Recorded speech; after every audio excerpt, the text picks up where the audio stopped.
Dear art, I feel nothing. There is no art. No one's making any art. Nothing moves me. Contemporary art, I do not understand. So this is the first part of my three-part series on Kandinsky's book Du spirituel dans l'art et dans la peinture en particulier. Why is it in French? Because hi, my name is Wani. I'm a philosophy student at L'Art Sorbonne, and I read Kandinsky for my class on aesthetics. So today I'll be presenting to you quotes from this book, and I've kind of separated them into three main themes. The first is art for art's sake, or castrated art. The second is lost and found, the feeling. And the last is kind of a bonus, but it's an ode to people watching, but we'll see this kind of play out in the second part of this series. And it kind of gives you an idea of what Kandinsky calls extreme beauty or harmony. So let us begin. I have my quotes in French, but I'll do my best to translate. Page 56, starved souls returns or finds itself starved. The big crowd walks through the rooms and find the toiles, the paintings on the wall, gentil et formidable. So kind of pleasant and amazing, formidable. When man could speak to his fellow man, he said nothing, and those who can hear heard nothing. So the whole point of this series is this feeling that we generally have in terms of art right now, where we go, there's no art. No one's making any art. Nothing moves me. Contemporary art, I do not understand. This is kind of a question that I've had for a really long time. I was the person who sat in front of David, Michelangelo's David, for I think 2 hours and felt nothing. I made a little philosophy video on that if you're interested. But essentially, I was just like, why can I not feel anything based on this model, which is what we call the model or the ideal of symmetria, which is proportion. Also for me, what I find difficult is living in Paris. There are a lot of art exhibitions going on, but sometimes it doesn't even feel like it's worth going to because it just feels superficial. So the question that we're trying to attack today is why it is that we feel nothing in art. There's just one more tangent I would like to add. I visited a friend at this gallery that he works at. He works for a high profile artist, and I didn't know that the artist was right next to us, I promise. And I looked at the art and I said, this is elevated trash. And I mean, look, this is the example. This one I kind of liked because I think the initial shock, the initial impression was something that felt luxurious until you realize that it is big pens. And just a short conversation that I had over an Axioms call with Jesse and Rachel. We just talked a lot about how it is that it's kind of a trend where, you know, we make comments on consumerism, and Rachel made this really interesting comment about how it is that you can literally make anything and you just put a concept on it and it suddenly is super elevated. The term that I used, she really agreed with. And something else that Rachel said that I found super interesting was this idea that artists are no longer what we would actually associate as the job of an artist, which coincidentally is something that will be explored in the second part of this series. But essentially she says that their job is much more about curation, which is really interesting because this artist in general, my friend told me that they actually make more money out of him curating for high fashion brands. I can't say the names because I think eventually you're gonna be able to find out who I'm talking about. The idea is like, it's much more about like putting elements together, and it's no longer isolated into this work itself. There's also a lot to be said about the cross-pollination between the work itself symbolizing something and then being able to give this sensibility to a different space outside of what we would conceive as something that an artist does specifically, which is produce a work of art and not curate a space or curate or bring together elements of some other pre-existing brand or company. And like, just to close off this tangent because it's getting a bit too long, it is really interesting how it is that we try to think about what is the materiality and what is the job of the artist in general, and not only in the material sense, but in the spiritual sense. So coming back to this, even though now I'm recording for 8 minutes, is the second quote. The suffocation of all interior resonance, which is the life of colors, this useless dispersion of forces of the artist, voila, there you go, art for art. The spectator turns away in all tranquility from the artist that does not see. Incorrupted art, the goal of life, but that which the spectateur se détend en tranquillité de l'artiste qui ne voit pas dans un art dévoyé. Le bout de vie. Page 54. Oh, okay. Yeah, I was like confused for a hot second because essentially this is saying that The spectator turns away in all tranquility, not the artist that cannot see in corrupted art the goal of life, but the one that aims higher. And I was wondering, why does the spectator do that? And then I read on, and it basically says that to understand is to bring the spectator to the artist. As in, we have to re-guide the person that is looking. So the spectator is not actually a positive thing, it's more of a negative thing. And it's kind of like in Crowley's book, he makes a difference between observer and spectator, and the difference is passivity and activity. So the observer is active in terms of when it looks at something, that it corresponds to the composition, that it follows certain rules based on the possibility of seeing. And the spectator is just a passive viewer that has things happen to them. But as we can see, here we're talking about why it is that we feel nothing. So we're going to start talking about resonance. But essentially, the spectator is the one who actually turns away from the goal of life that is missed within corrupted art, that they're so uneducated that they turn away from those who actually aim for things that are better. So if I'm not completely wrong, actually this is a critique on those who celebrate art for art's sake. This art that holds within itself no potential of the future, and it is in this way only the child of its epoch, of its time. It will never engender the future. C'est un art castré. It is castrated art. It is of a short duration, and it will morally die when the atmosphere which created it changes. What I find interesting here is this term moralement. I can't really say definitively what dies morally, but it just seems that it's something that is deeper than something that is superficial. It has something to do with values, and it has something to do with direction. Moving on to the second part, which is what I call lost and found. Art which in such periods have a diminished life is only used for material ends. It will search for its substance in the most poor or shoddy material, and it does not know what is more fine. These objects in its reproduction, which seems to be its only goal, stays immuable, unchanging, les mêmes, stays the same. Eo ipso, by the fact, la question quoi disparaît dans l'art. By this fact, the question of why disappears from art. The only question that remains or subsists is how the corporal object can be delivered by the artist. And this is something that my friend said about why he quit working at a different gallery, because he just felt that the artists there were just making so that they can fill boxes and sell. Elle devient le credo. It becomes the credo. And credo is the Latin word which means je crois, I believe. And the definition is that it is a statement of beliefs that guides someone's action. So this is kind of like the motivation of art for art, which is I'm just here to sell. We no longer have the why outside of how do I keep producing, how do I keep reproducing. Cet art n'a pas l'âme. This art does not have a soul. L'art continue dans cette voie du comment. Art continues in this way of how.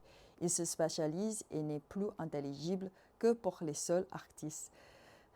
It specializes itself, and it no longer is intelligible for anyone other than the artists themselves, for which they begin to complain of the indifference of the public for their work. And I think this speaks to the arrogance of certain contemporary artists. I heard this one statement once that this specific artist doesn't care about what the public thinks, and I couldn't poker face it. I was like having like a reaction, and I knew that my face was very judgmental and telling. And yeah, so I align with Kandinsky. So page 66, as we continue with comment, already the question of how contains the hidden ceiling of healing. And even if this how stays in general fruitless, essentially what is being said here is from losing the why to now the how. We see that how from the how, we're actually on the way to healing. So we're improving. And we're improving because this otherly, these things that seem to separate people from the fact that people are indifferent, the fact that they are the only ones who understand their own works of art, it shows that there's a possibility to not see the object only in its shoddy matière. So now we kind of see like the difference between what it is that is intelligible, so you know, essence, or more like the interior, compared to shoddy material, which is exterior or whatever is contingent or accidental, which is really interesting as a question, because when we think of painting, we think of the material, we think of what is perceptible in front of us that is only possible based on technically what we can see and what we can see in terms of what exists materially, concretely, effectively in reality. And equally, that which is less corporal than the object of the realist period reproduces only tel qu'il est, as it is, without fantasy, sans fantasy. So there's a note after this word fantasy, which is l'idée que la science positive considère comme un produit de l'esprit. The idea that positive science considers as a product of the spirit is equally material, not perceptible material to the senses, grossière, so like the five senses, mais au fond. Enfant is the end, finality, and in that way it can also be seen as essence. So when we say that something that is less corporal or something that has to do with fantasy or idea, it's just the question of how it is that it's something that is perceptible by the spirit, and not so much just the corporal eye with corporal reality. And the last part of this section is page 67. C'est quoi? And I'll just put it in parenthèses, perdu, because it's not in this quote, but in general he mentions this quoi perdu, and I'll explain why in a little bit, why this is interesting. This lost why will no longer be the material why, oriented towards the object of the previous period, but an interior artistic element, l'âme de l'art, the soul of art, sans laquelle son corps, le comment, without which the body, the how, ne pourra jamais avoir une vie saine et véritable, can never have a healthy and true life, in the same way of a man or a people. So basically, it's this idea that if you do not have a soul and you're living and you're moving around, you're not actually having a true and healthy life. And it's the same for art. Here we can kind of see like art as living, and I'm not going to go into this tangent. The idea here is that before it was the quoi matériel in terms of how it is that before the goal was just reproduction, so that was the why, which we mixed up with the comment, which is the how, and now it is that we actually found the why that was lost. So the finality of art, or the idea of art that is not simply corporal. And the interesting thing about quoi perdu is the idea that you need to have lost le quoi, like you have to lose the why to find it again so that you can actually arrive at the soul of art. Because if you didn't have this movement, you wouldn't have the body of art. And if you don't have the body of art, and I do not have the answer of what it means to have art without the body of art, which is like some kind of medium, but according to Kandinsky, it's not included in my quotes, but the idea is, in the end, we need the material and we need to get past the material so that we can arrive at idea. We can arrive at the soul of art. And if this doesn't sound Hegelian, I don't know what to tell you. There's this like little schema of a triangle that he says is cut up into 3 unequal parts. I have no idea what part goes anywhere. But that being said, let's move on to the last part of this section, which is page 81. Le mot est une résonance intérieure. The word is an interior resonance. This interior resonance is due to, in part, if not principally, to the object que le mot sert à dénommer, which the word serves to name. And if we do not see this object itself, which kind of answers my question of what is art if there is no material object. Just keep that in mind. And we hear it named simply. It forms in the head of the listener, the auditor, an abstract representation, a dematerialized object that immediately awakens in the heart a vibration. So you feel something? This why, lost, now found, is the soul of art, an interior resonance that vibrates our heart. That was my note, that wasn't Kandinsky. So we get closer to this idea of how it is that we can maybe regain feeling in art, regain having a connection, an emotional connection with art. So I'm gonna cap off with the last part of this video, which is page 91. I called it a bonus, which is extreme beauty or harmony. And this would actually be a very nice pairing or complementary to part 2, what I've designated as art as therapy. So the term of harmony is when separated elements find themselves related. And this is really interesting in French because it says relié. Lié is linked, relié is linked again. So this is why I think it's important to emphasize this idea of the lost why.